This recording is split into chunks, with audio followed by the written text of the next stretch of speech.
Bon, bonjour à tous, je m'appelle Antoine et je vais rentrer un peu dans le détail sur les hooks en vous parlant de plusieurs choses.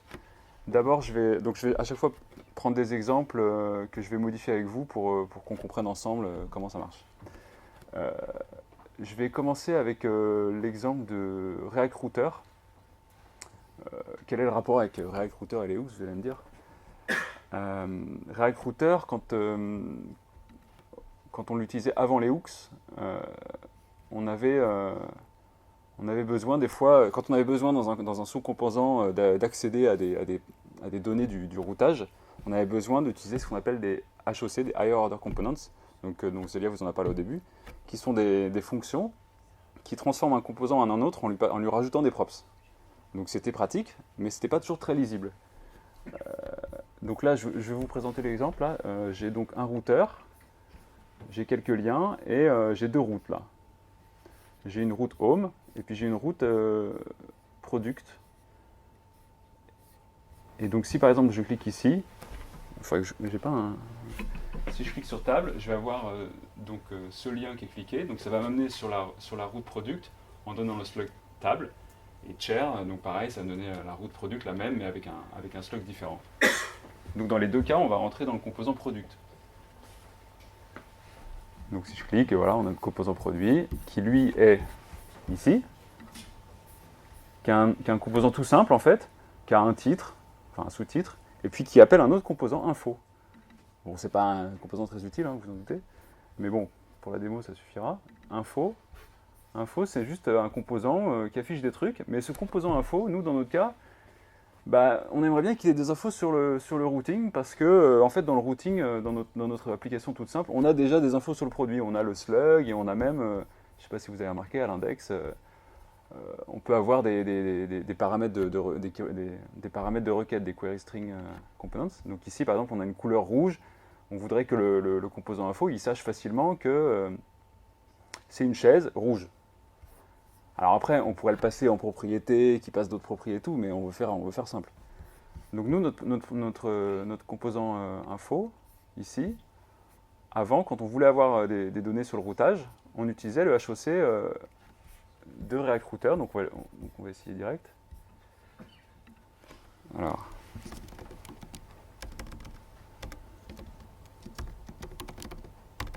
j'ai du mal. With router, voilà. Donc qu'est-ce que ça fait ça? Ça transforme info en un autre composant qui contient des props en plus de routage. Donc les props, elles arrivent ici, puisque là on est dans un function component. Donc pour rappel, un function component, à la différence d'un class component, c'est juste une fonction qui prend en paramètre un objet de propriété. Donc là, on va déstructurer directement nos propriétés. Et puis donc, comme c'est with router, on a par exemple, qu'est-ce qu'on veut? On veut le chemin, donc on a location. Et là, si je mets normalement location point passName, on a notre route ici. Bon, vous allez me dire, ça marche bien, mais c'est quand même pas très clair. On va essayer aussi avec le slug du produit. Donc le slug, c'est match, je crois que c'est match. Donc match.params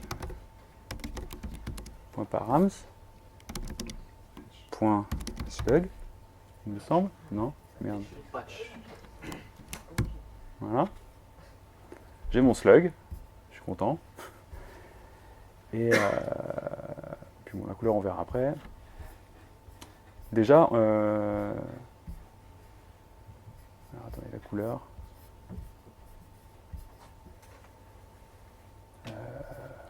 Attendez, je vais récupérer un bout de code que j'avais là. Hop. Voilà, donc la couleur, j'avais fait un. Ah oui, j'utilisais query string. Donc j'ai un petit module query string qui permet de parser en fait la query string qui se retrouve, je ne sais plus où. Ah oui, c'est dans location.search. Voilà. Donc ici, color égale query string.parse de location point search. Il me semble que c'est ça. Et voilà, et là on a la couleur. On est content. Merde. Qu'est-ce que j'ai fait? Voilà. Ça marche pas, tu vois. C'est génial. Ah oui, mais c'est parce que je suis sur une table, donc forcément, il faut que j'aille sur une chaise. Voilà, la couleur est raide, rouge. Bon. Tout ça, c'est bien joli, mais déjà, je ne sais pas si vous avez remarqué, j'utilise TypeScript. Et quand j'ai commencé à utiliser les paramètres, bah, TypeScript, il ne sait pas trop ce que c'est. Pourquoi? Parce que comme notre composant, il est encapsulé via une fonction, quand on est dans le composant en lui-même, on ne sait pas qu'il va être wrappé derrière. Donc il faut lui spécifier à la main, si on veut faire du TypeScript correctement, il faut lui dire bah, qu'est-ce que c'est. Donc bon, bah, info, c'est un React Functional Component, root component props. Donc là c'est pas mal, mais il ne sait pas non plus qu'il va y avoir dans les params un slug, donc il faut lui dire, il faut lui donner une interface en fait, donc params, il faut l'écrire. Voilà. Là, on est content parce que du coup, quand on essaye de compléter, là, on sait qu'il y a un slug. C'est pratique. Ah, merde, j'ai le réflexe de faire commande S. Bon, c'est pas mal, mais c'est pas top quand même. En plus, ici, si on veut rediriger, par exemple, si on veut faire quelque chose avec, je sais pas, un truc programmatique, donc sur un event listener ou quelque chose, bah, c'est pareil, il faut aller chercher. Donc là, ce serait history. Puis bah, là, on peut faire un history. C'est quand même mieux avec la complétion, non? Voilà. Donc là, ça permet, si on fait quitter, on revient, on a un petit message en haut qui nous dit au revoir, hop, et on revient à l'accueil. Jusque là, ça marche.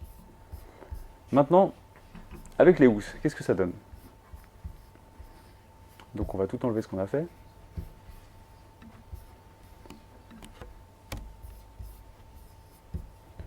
On a quand même un react.fc, mais on n'a pas notre routeur.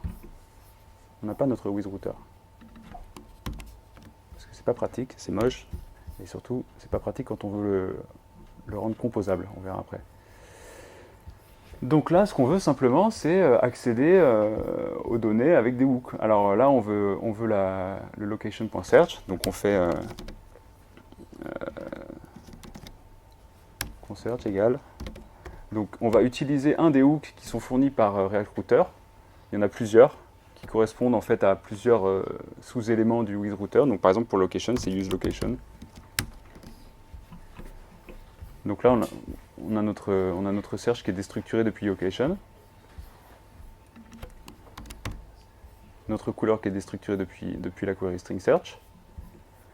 Le history, c'est pareil, on peut le récupérer avec un hook.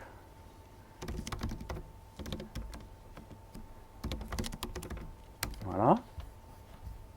On se rapproche. Et le passname, on va le mettre ici, ce sera plus propre. Const passname.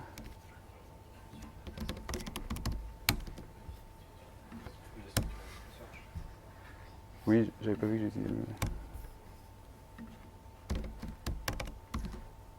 Décidément. Voilà.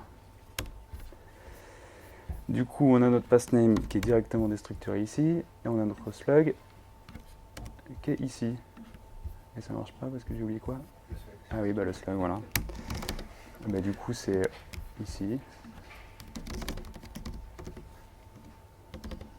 Égal. Qu'est-ce que j'ai fait? Ah oui.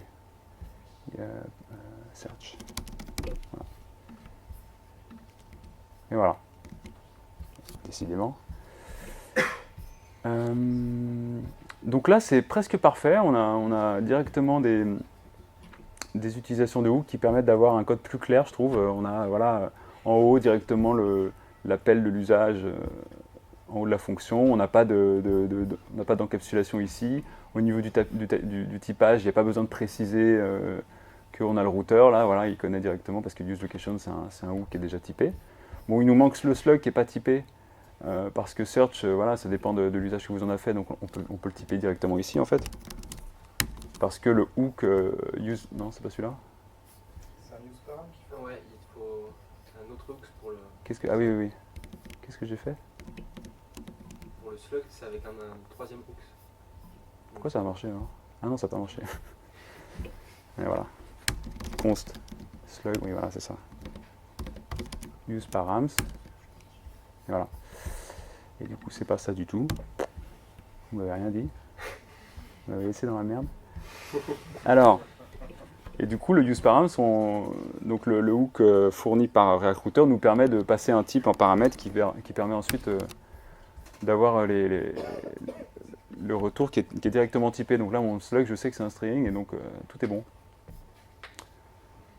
Donc, je ne sais pas si vous voyez un peu l'avantage, mais ça permet après, quand on va utiliser d'autres librairies, d'autres hooks, de composer plus facilement parce qu'on a les hooks en haut et on n'a pas un with router ici.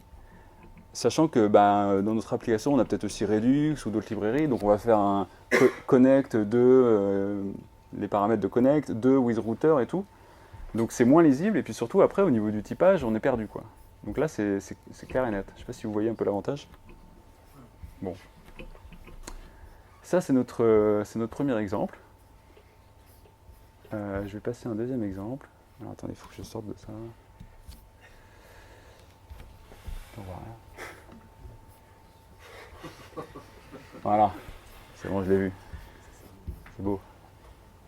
Qu'est-ce que j'ai d'autre? Vous avez bien compris là pour le routeur, c'est bon? Deuxième exemple, le contexte. Ouais. Alors là, j'ai pris donc encore un exemple assez stupide, mais en gros, j'ai une page d'accueil qui a un composant home. Dans ce composant home, qui est tout simple, il y a un petit message et puis il y a un composant info. Et le composant info, bon, pour l'instant, il affiche rien. Est-ce que tout le monde sait servir du relativement nouveau contexte de React qui est arrivé avant les hooks, mais qui est quand même assez récent? Ouais, ça va, vous voyez. Donc l'idée, c'est donc contexte, on a un contexte à la racine, ou en tout cas en parent des composants qui vont l'utiliser. On lui donne une valeur, et puis du coup, dans les composants enfants, on peut aller chercher ce contexte pour avoir la valeur qui est propagée dans l'application. Donc si vous voulez, on peut faire d'abord une version avec le contexte classique, et puis après on va la refactoriser avec des hooks. On n'est pas pressé. Ouais. Donc, ici on a un contexte, on va créer un contexte. Voilà. Alors, on va l'appeler regional context. Donc c'est un create, donc je l'appelle oula, rien à voir. Create context de React. Je lui donne une valeur de départ et je l'utilise. Donc je vais le mettre à la racine ou je vais le mettre je vais le mettre à la racine. Point provider value égale. Bon, pour l'instant on va rien lui donner. C'est pas pratique ça. Voilà. Normalement j'ai Prettier qui formate tout, mais comme là je peux pas faire. Ah si, ça marche.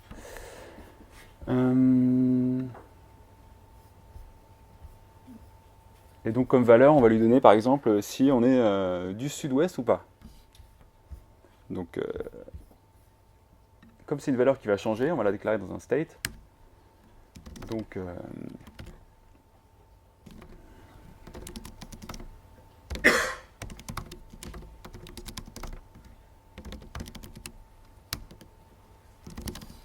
voilà. On va la passer ici. Là, il ne me fait pas d'erreur, mais ouais, parce qu'en fait, il ne sait pas que le type. On va typer tout ça quand même, parce qu'on fait du TypeScript quand même.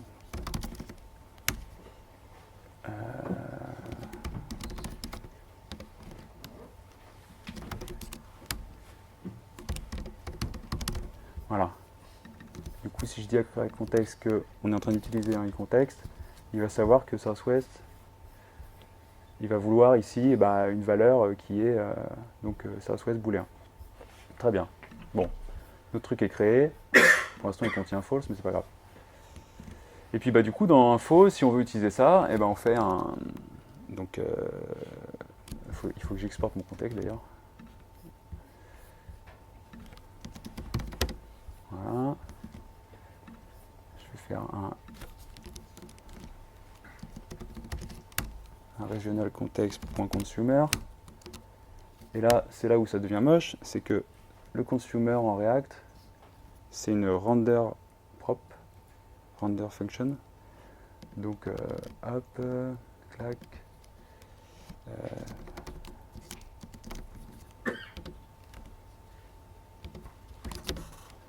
Et là, je vais mettre...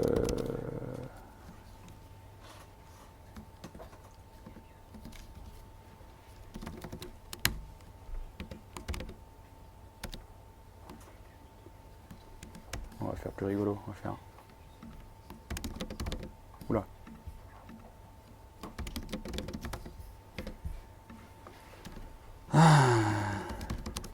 Voilà. Je me trompe pas, c'est comme ça qu'on dit? Ici, on dit pain au chocolat. Bah non, on dit pas pain au chocolat ici. On dit chocolatine. Donc comment on va faire? On va peut-être rajouter une petite case pour dire qu'on est du sud. Donc écoutez, on va mettre une petite case ici. Hop. On va l'appeler input. Oula. Je suis pas très efficace parce que j'ai pas du tout révisé. Hein. Ça se voit? Oui. Value.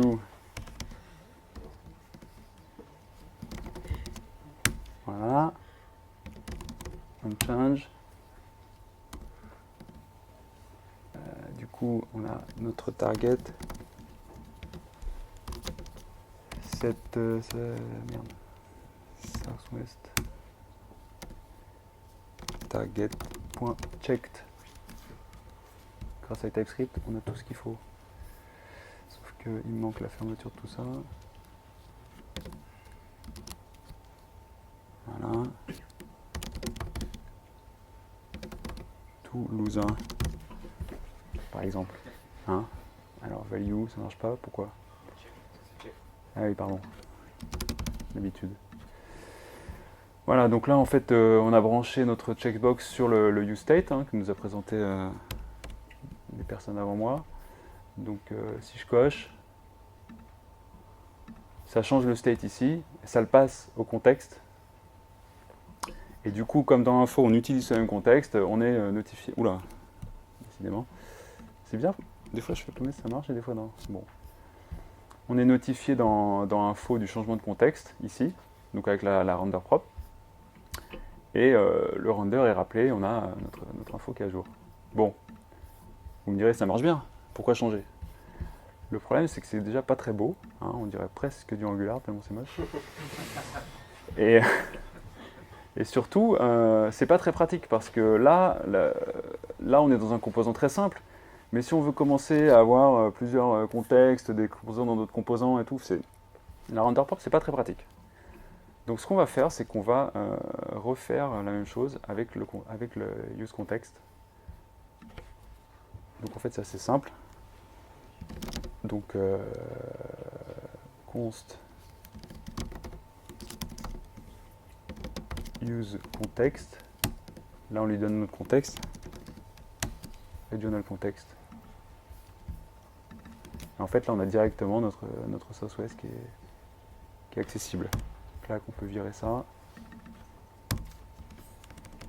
Oula, voilà. C'est quand même beaucoup plus clair. Non?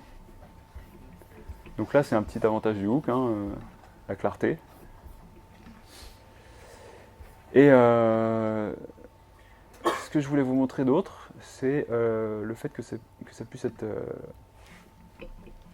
que les hooks, en fait, comme c'est des fonctions, on peut créer nos propres hooks et même les composer, en fait.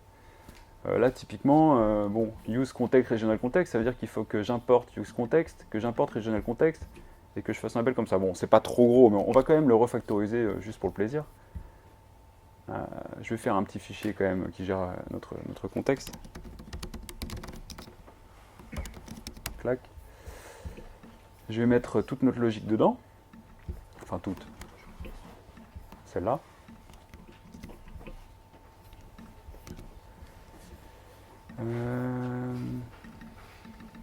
Voilà.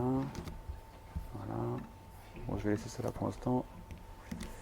Du coup, notre general context, on va l'importer ici. Voilà, donc on a juste... ah, j'ai oublié un truc. Oui, bah oui, du coup, lui, il est plus au bon endroit.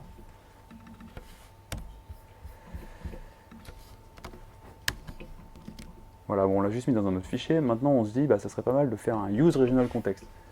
Pourquoi? Parce qu'on a, on a une appli métier, et puis bon, on veut pas trop savoir comment ça marche, on veut juste un hook qui nous donne bah, quel est le contexte de la personne, contexte qui est géré par le parent de l'application, mais moi, si je suis développeur, je suis en train de créer mon petit composant, je veux juste savoir s'il est du sud-ouest ou pas. J'ai pas besoin de vouloir importer 36 trucs. Donc ce que je peux faire simplement, c'est un hook custom, que je vais appeler use context, hein, c'est très original. Et donc c'est une fonction qui renvoie quoi? Qui renvoie bah, use context de regional context.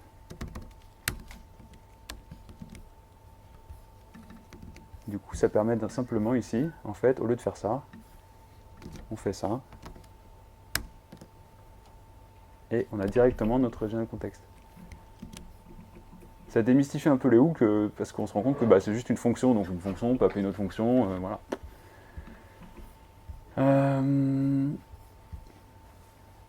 Qu'est-ce que je voulais faire d'autre? Oui, après on peut aussi déporter ça dans un autre composant.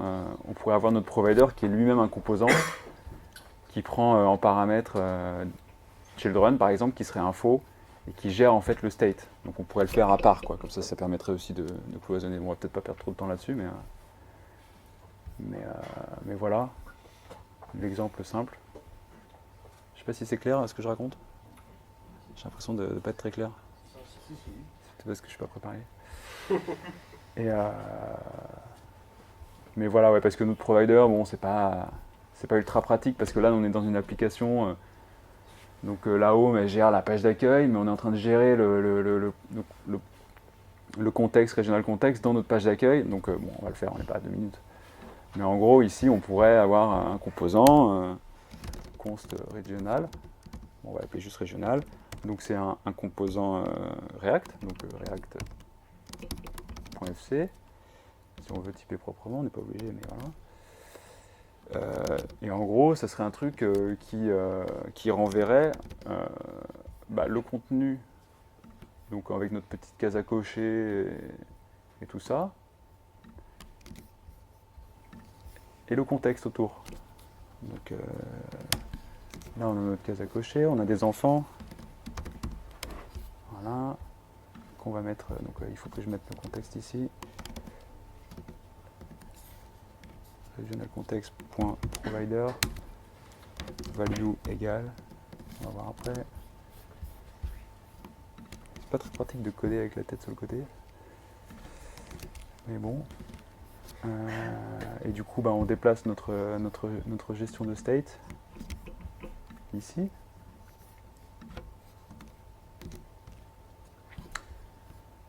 Et notre valeur, elle est ici.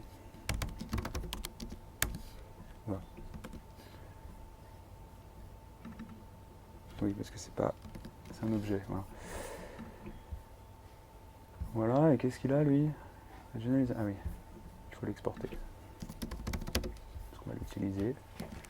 Puis voilà, du coup, on a notre. Bon, c'est pas forcément c'est pas idéal, mais on a un composant en fait qui gère à la fois le state et la case à cocher et qui fournit le contexte. Donc du coup, en tant qu'utilisateur, bah, on met tout nos composants enfants dans un composant régional et du coup ils seront au courant du contexte. Donc c'est pas mal. Donc ici, j'appelle régional, clac. Bon, en l'occurrence, il va plutôt aller là. J'enlève tout ça. Voilà. Qu'est-ce que... Oui, j'ai un main, ouais. Je sais pas pourquoi je l'ai enlevé l'autre d'en bas.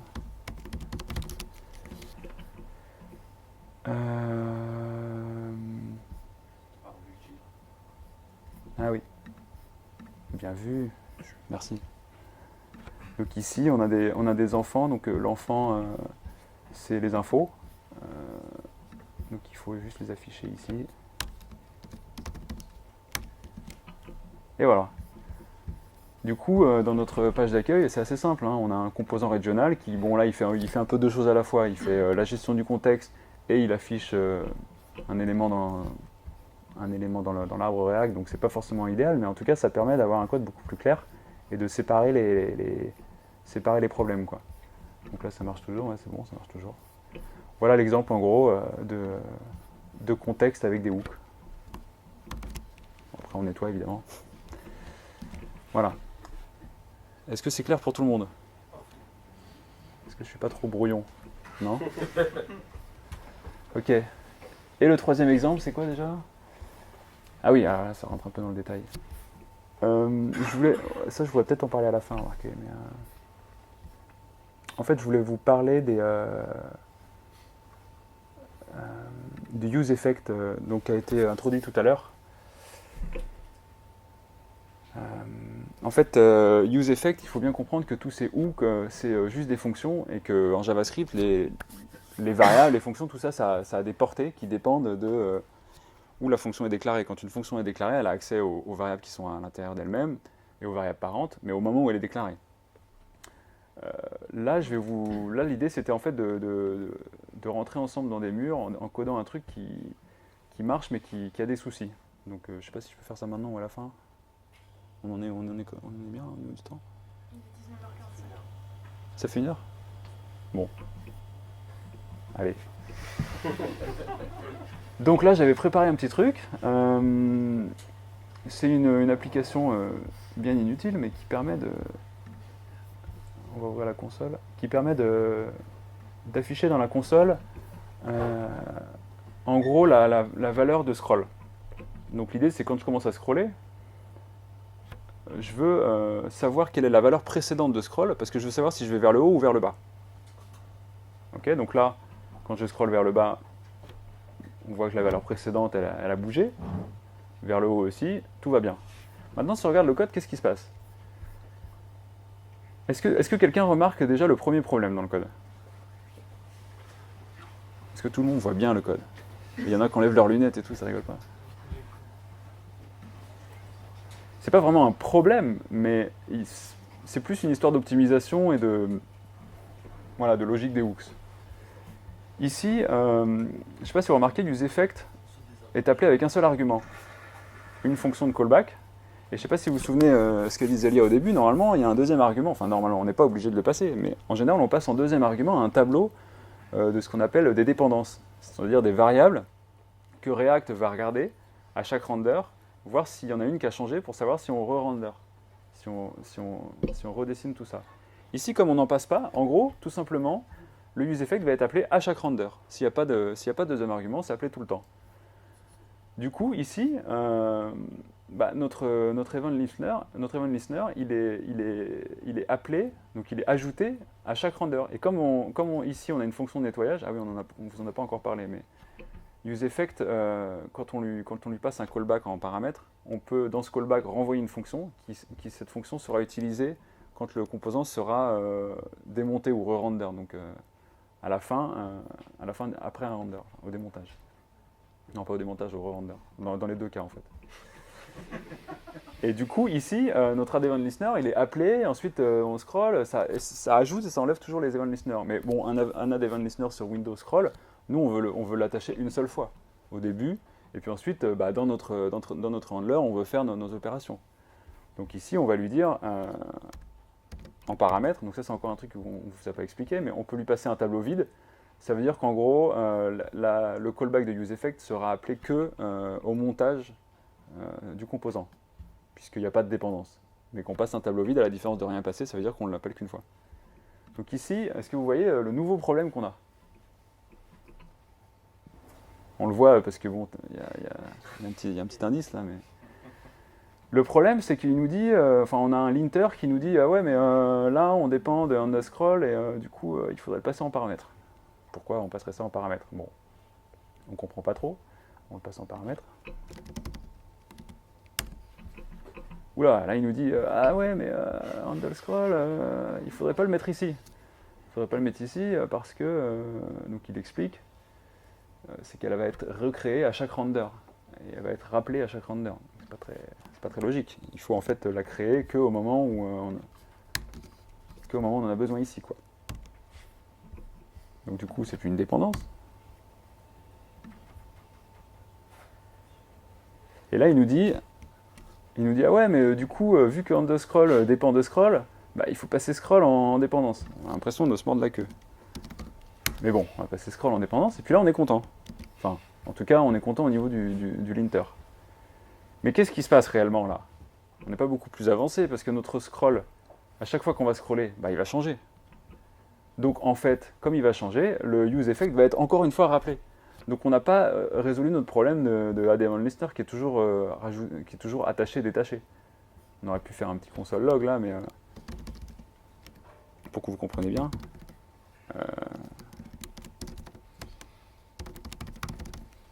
Si je fais ça et que je scroll, on voit bien que le ADML Listener il est rappelé à chaque fois que la valeur change.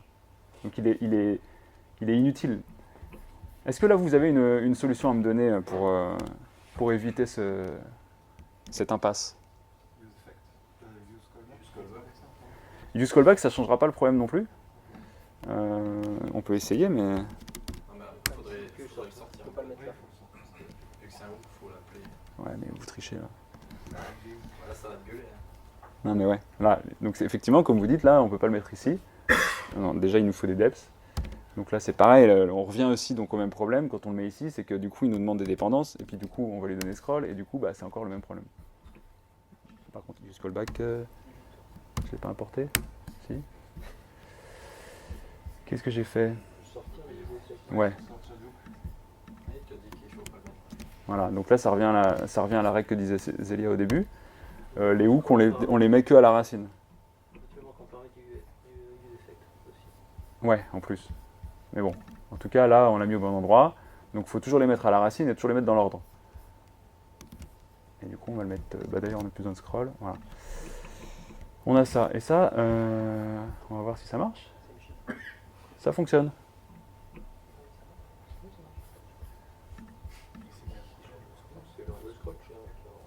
Non, je sais pas ça. J'ai enlevé mon console log, donc forcément, on sait pas. Je me disais aussi, on va l'appeler Eleven parce que voilà. Ouais, voilà, ça c'est bien ce qui me semblait, ça marche pas. Donc là, c'est le même problème. Use callback, ça donne une référence à un null mais ça résout pas notre problème de données stale en fait, lié au fait des portées des variables en JavaScript. Ici, on a le choix entre soit dépendre de choses qui changent et donc du coup recréer des callbacks à chaque fois que la valeur a changé, ou sinon une solution qui est possible. Enfin, il y a deux solutions, je ne sais pas si vous voyez un peu ce qu'il peut y avoir comme solution. La première, c'est d'utiliser non pas un state scroll, puisque au final, ici, on ne l'affiche pas, mais plutôt une variable mutable. Donc, on passe à un nouveau hook qui permet de faire facilement des variables mutables, qui est useRef.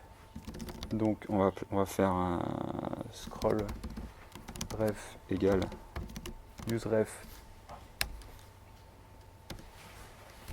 Et puis c'est un... Bon, on va mettre 0, et hop. Et en fait, ici, ce qu'on fait, c'est qu'à chaque fois qu'on scroll, au lieu de faire un set scroll, bon, on va mettre ça en paramètre, on va l'enlever complètement. On va pas l'enlever parce qu'on en aura besoin après. Scroll ref.current égale, donc ça, scroll y. C'est quoi cette typographie? Et du coup, scroll ref, donc là, du coup, previous value, on utilise. Donc, juste pour présenter vite fait, useRef, donc c'est un hook qui permet de stocker une variable mutable, et donc la valeur de la variable mutable se trouve en attribut current de l'objet qui est renvoyé par useRef. Et quand on modifie donc la valeur en elle-même, c'est pas comme le state où ça va faire un re-render et tout, c'est juste voilà, une coquille pour stocker une valeur. C'est utilisé dans un deuxième cas, mais je crois que quelqu'un va en parler après, donc je ne rentre pas dans le détail. Mais bon, voilà, en gros, là, on n'a plus besoin d'avoir notre dépendance de scroll. Ici, bah, du coup, handle scroll, maintenant, on a le droit de le... non, parce que c'est un use callback, mais on n'a plus besoin du use callback. Voilà. Clac. On va le mettre ici, parce que c'est plus logique. Et là, on n'a plus ça. Donc là, normalement, si je n'ai pas trop fait de la merde, ça fonctionne. Vous voyez? C'est beau, hein? Donc c'est une première solution. Est-ce que vous voyez une deuxième solution pour ne pas utiliser de ref? Parce que bon, les refs, c'est quand même à utiliser en dernier recours. Oui, monsieur. Utiliser le delta du scroll pour plus de faire chier. Exactement. Enfin, le delta, en fait, le use state, il y a un truc dont on ne vous a pas encore parlé, attention, c'est que le setter, quand on va appeler le setter, setScroll, au lieu de lui passer directement la valeur, on peut lui passer plutôt une fonction qui va prendre en paramètre la valeur d'avant. Ça tombe bien, c'est exactement ce qu'on veut. Donc du coup, handle scroll, alors attendez que je fasse pas de conneries, ici, on va faire setScroll. Donc on va l'appeler previous. Hop. Attendez, parce que là, je suis pas sûr de ce que je fais. Oula.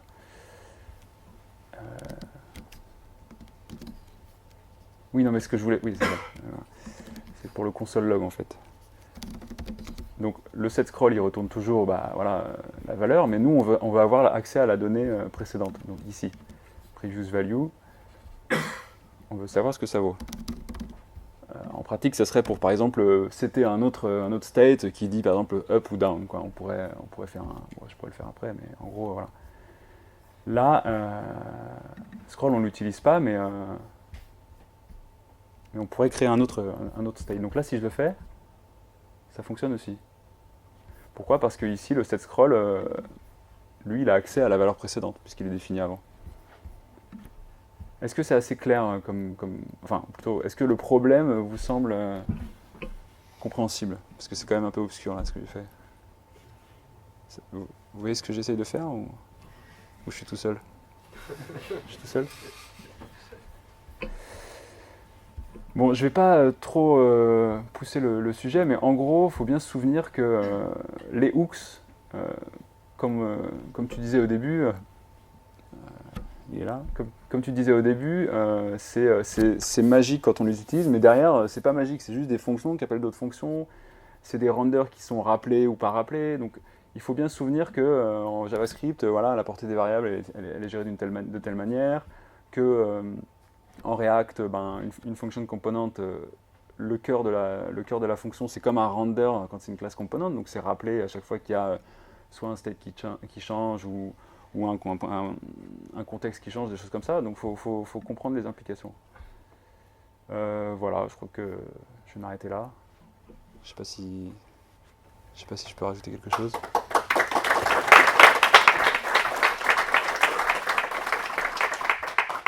C'est un peu brouillon, mais j'espère que j'ai pu vous apporter quelque chose. Voilà. Et puis à la fin, de toute façon, on pourra faire plein de séances questions.